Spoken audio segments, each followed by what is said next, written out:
this. We're gonna go live. You going live? Yep. Oh God. On where? Facebook. Oh shit. Wait. Hey everybody. I'm smiling now, but trust me, we are not in a place of laughter. I am here with a very beautiful woman that I just met. I'm not going to give her name because she might not want it shared.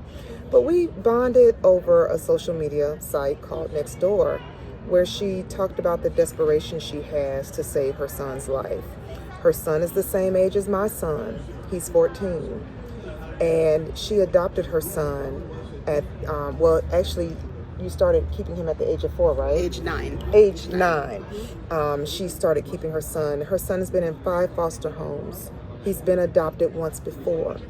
And I'm going to let her tell the struggles she's been having with her son in school, substance abuse, and how she's begged for help from the state. She's gone to our elected leaders in the county, and she's not getting anywhere. So I'm going to allow her to tell her story just a little bit about what her son is enduring. Hi guys, it's a bit of a long story here, but to kind of round it up, my son's bio mom came back in his life, and I'm sure that triggered something in him. He used to be a troubled child, but something I could handle. When did she come back? Talk. So his biological mom became involved with him again, and that happened when? Last June. Last June. Mm-hmm. Okay. Mm-hmm. So she showed up last June, kind of, took him out of the house behind my back, and they started meeting up. And of course, he started detaching from me, and that's when all the trouble started, right? He started disobeying more and more, skipping school, coming home late.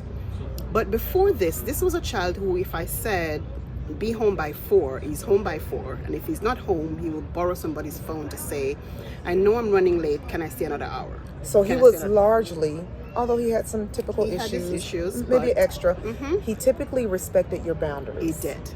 He did respect my boundaries. When the biological mom began to take him out of the home is when the trouble started, between both of you. Yes. Where are we today? What is the trouble today that has you so scared?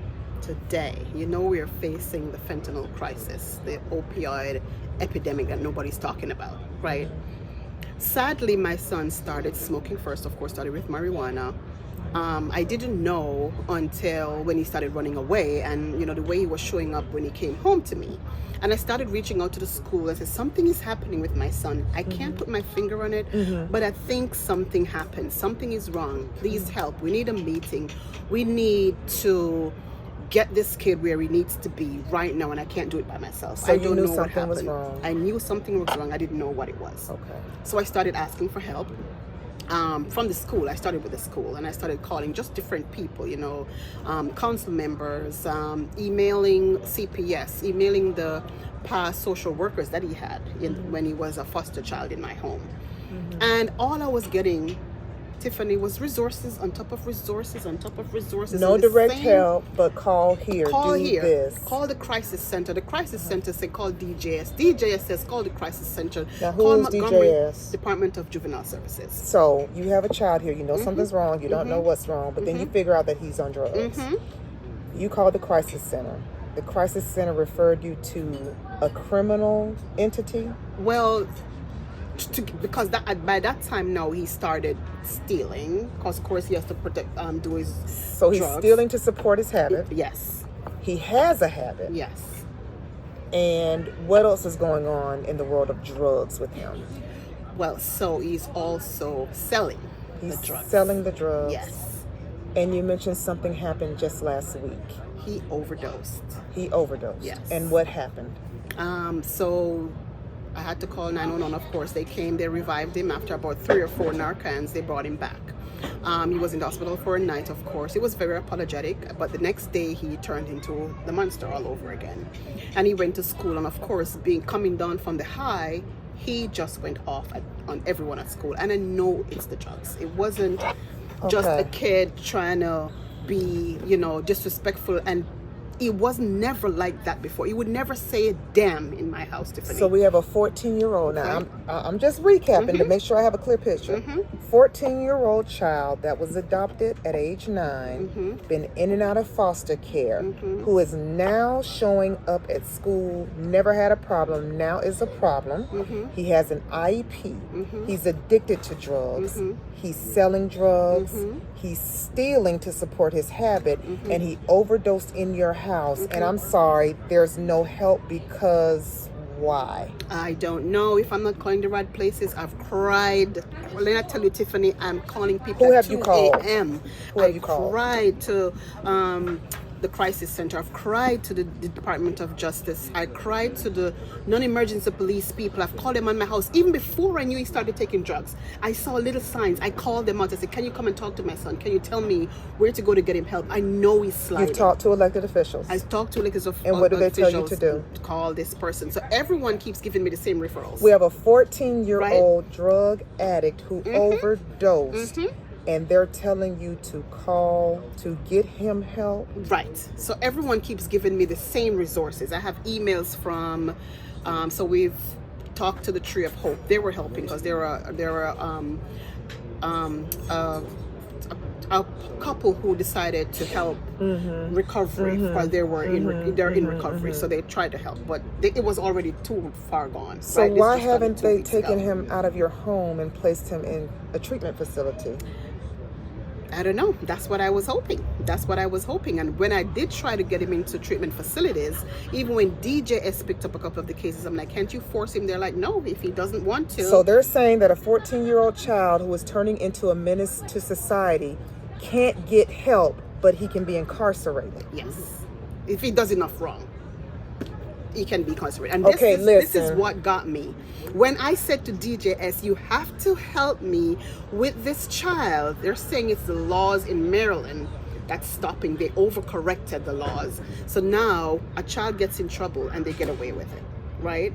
There's no consequences, and you can't help me to say, okay, if you do this again, this is what's going to happen.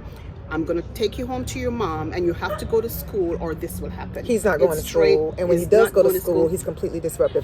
Has the school district ever talked to you about placing him out of public school? No. Why? I never even knew about it until you told me. So what have they been doing? So we had a couple of meetings after meetings to decide suspension and expulsion hearing. So the first expulsion hearing, I decided. So he's been expelled.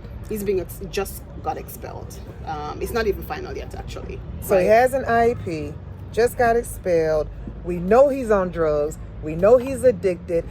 This school district calls itself progressive. We have a lot of resources, but you can't get one. Honestly, the school keeps telling me they don't have enough resources to help these kids. But all we hear... CPS told me they don't have enough resources to help these kids. DJS tells me they don't have enough resources but to we help have enough these kids. jails. But we have enough jails. If he does enough wrong, they will pick him up. But we don't have anything but jail. Right. Okay, this is ridiculous. Of course. And this is me calling out before it got bad. He was still coming home. Oh, so this is before we got to this point. He was still coming home. He was still a little bit obedient and still, came in my home and said, he's the same age as my child. I know, he's a baby. He's a baby. When is his birthday? January. He turned 14 in January. So all this started happening when he just turned 13. And we just discovered we literally live one street apart. Tiffany, it's bad. Now, how do you feel as a person that's trying your hardest? I feel like the system failed me and him to the point now where I feel like I cannot live with my child. Right? Remember, I've had this kid in my home for 4 years. This year would be 5 years. I've never thought for a minute that I would ever come to the point where I feel like he can't live with me in my home. I am scared. I left my home already, run away. I've been on the phone talking to people, crying to people. I mean, you name it. There, I called the crisis center, call the hotline, call this. I went into the crisis, sat there and told them I need help for my son. Have you tried this? What insurance do you have? Is one of the main things, right? I see. Because if you don't have insurance, and if you're poor, albeit, and this is with me having a little bit of psychology degree, this is with me going to my son's school, sitting in his class. When they call me and say he's disruptive, I'm like, boy, don't let me come down there. So I'm not one of those laid back parents that go, oh, whatever, And do what that's you what want to do and get in troubles trouble. me. Is right? everyone I assumes show that up. you don't do anything, I right? show up everywhere. And I show up. when I saw your post, I immediately knew. I immediately knew this is not a mother that doesn't care. Exactly. You were far too expressive. Exactly. You were far too eloquent about your situation, which is why I reached out. And for those of you that forgot, this is a particular point of pain for me because my aunt, unfortunately, was murdered by her son after seeking help for years, and she could never get help. It's really hard to stomach it here because we hear there's so much here, there's so much help. This is a progressive county. It's progressive for some people. This woman's son clearly has a high level of need that started when he was very young. So if anyone should get the help, it should be him and his mother. No, what we are, again, is a county where dollars mean everything. There is not enough help out here. So I am determined. I don't know what I'm going to do, y'all, but I am off on this Friday.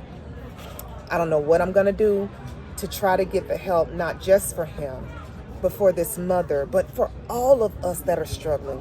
You all know I have a son that is worrisome, but he could easily be here. Yeah, and absolutely. Then what would I do? Absolutely. I don't know what I would do. Absolutely. But get this, Tiffany, when I got him admitted into Brooklyn, this was him saying, if I don't get to go to school and I don't get to live with my bio mom, I'm going to kill myself. Right? Okay, so wait, now he's threatened suicide. Foster kid, adopted, IEP, drug addicted, stealing, selling drugs, now threatening suicide, and there's still nothing. Nothing. So I got him into Brooklyn, and in I think 4 days they said, okay, Miss Scarlett, he's not homicidal or suicidal, so you have to come get him. I'm like, I'm not picking him up until I get help. That's the same thing my aunt went through. Literally, he's fine. He just wants attention. This is the same thing that happened to my family. Why are you all doing this to families? The signs are there. Signs are there. The only thing we have enough funding for is jail. This child needs intervention today. I've been asking for the intervention. I'm in shock. My name, I was at the point where I went to this Montgomery County forum, and I'm like, when is it? Who was at this forum? Montgomery County Police, I can't remember all the people that were on the forum at the time. But it was some powerful people here. Yes, some powerful people. MCPS, so it was the public school system. It was public school system, right. And I said to the police officer, can you tell me when is my child considered a danger to himself or others? Because I haven't seen him in 10 days. I don't know where he is and what he's doing, right? And I know he's on drugs. I can't prove it. It's not a priority until he knocks on someone's door and bashes in their skull. Right. Then all of a sudden. Whatever. Yes.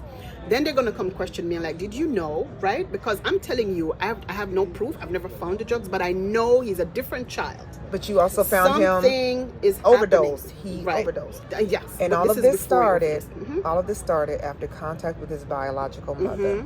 Okay, so the child is troubled, but his biological mother is the trigger.